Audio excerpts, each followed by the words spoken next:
Hey friend, Roger Christopherson here again with another first listen review, and this is one that I'm always very excited to babble about.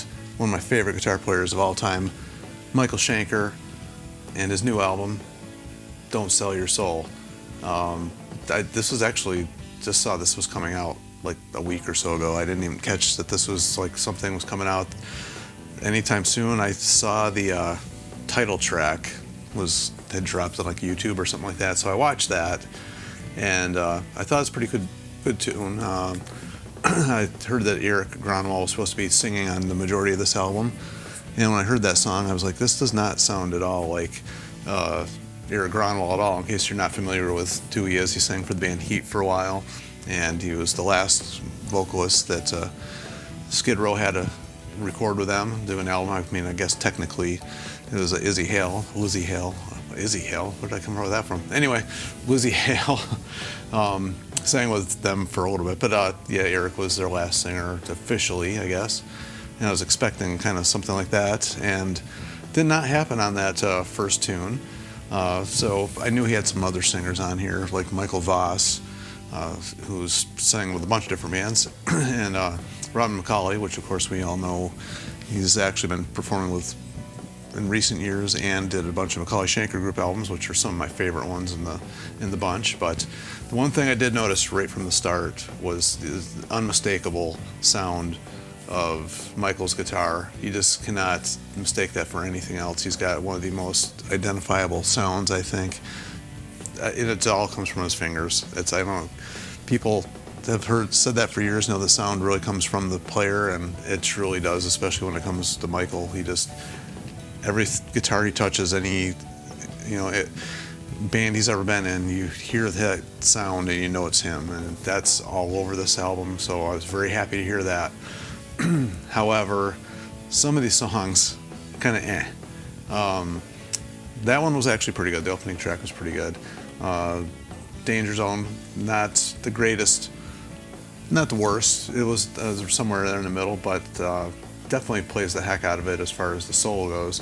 And as this album went on, I also noticed that there wasn't a whole lot of soloing between stuff. A lot of times he'll add a little flares here and there throughout the song. I didn't hear a whole lot of that going on in this album. It's like the solo sections were saved just for the, all these songs are pretty much, except for one, I think, are pretty much standard, verse, bridge, chorus, solo, chorus out, pretty much all that. There's some variation here and there a little bit, but not much. So anyway, that was one little tiny letdown, but it takes a little turn for the better when we get to the Eye of the Storm, which is when Robin McAuley takes over vocals.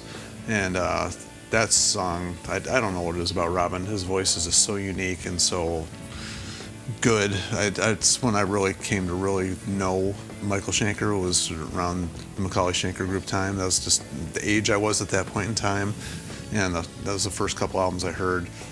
Save Yourself was just one of the most amazing albums to me when that thing came out, and just Robin was like the man.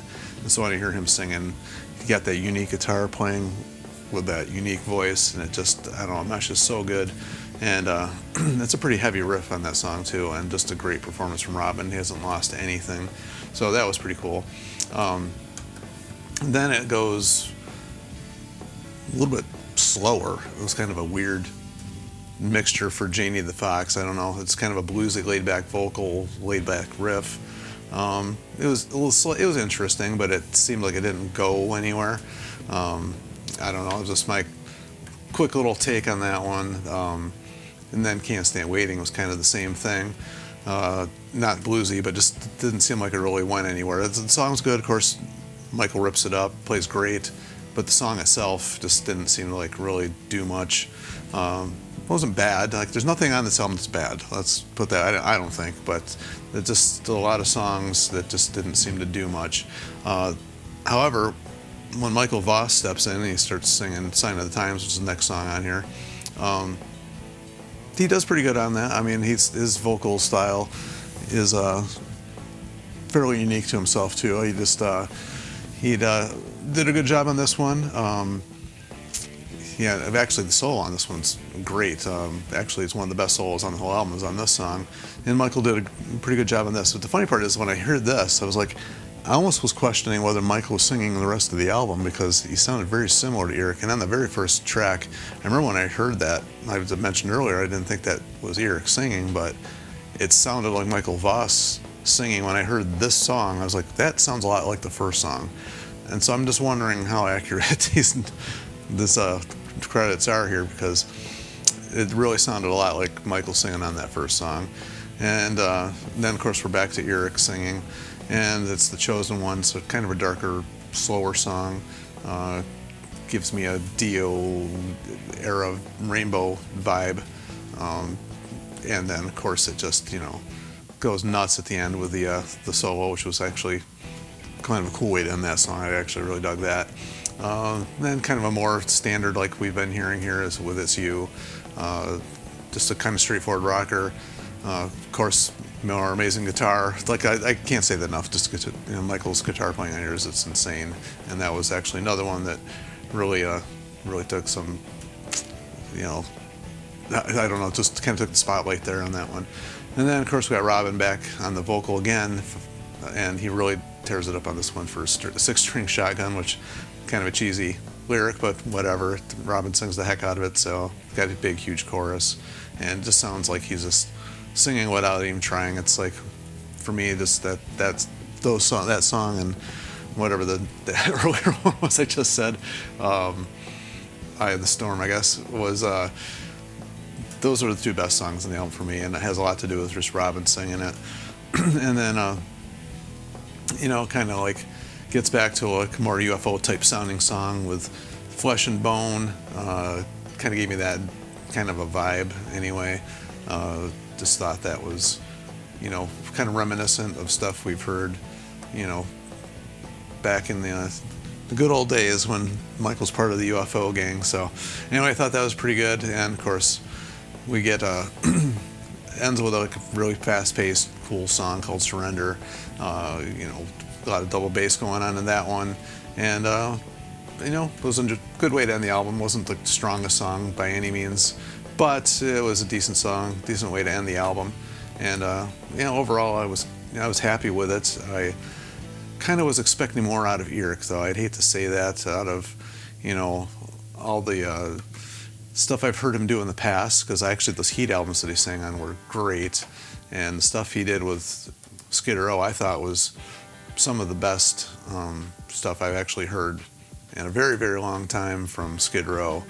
I thought he gave them new life. I was kind of bummed when I actually heard he was quitting and going out and doing whatever he was doing now. I don't even know what he's really doing now. It kind of had something to do with his health, and that's why he couldn't go out on the road with them anymore. But I really thought he was doing those songs some justice, and unfortunately, that's just not the case anymore. I guess he's going out on the road with Michael, so it'd be kind of interesting to hear what he's doing, with the older songs and some of the stuff maybe that Macaulay sang and whatever. But I forgot to mention that actually it was Michael's live band that did all the other tracks on here. He's got Bodo Schopf on drums, hopefully that's how you say it, Baron Corbis on bass, and Steve Mann on guitar and keyboards.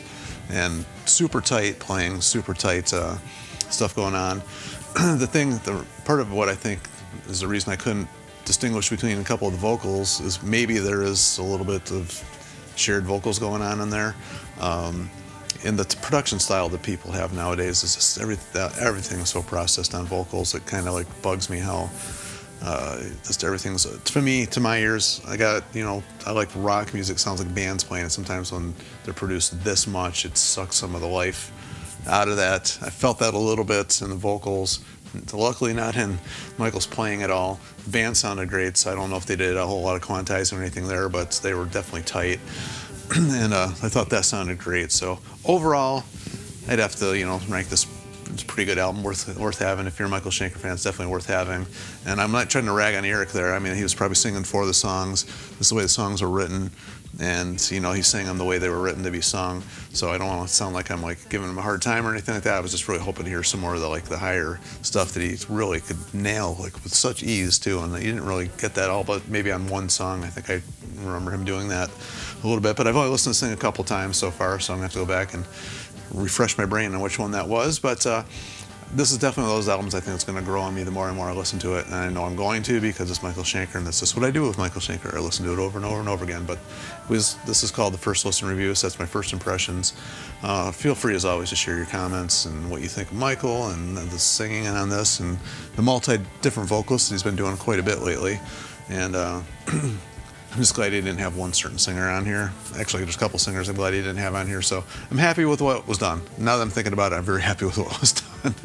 But anyway, that aside, make sure you like, share, and subscribe to keep this music alive, because I really want to keep hearing more stuff from Michael and the stuff. He's just been putting out all kinds of stuff lately. It's been great, so very happy with that. And until he does it again, we will see you.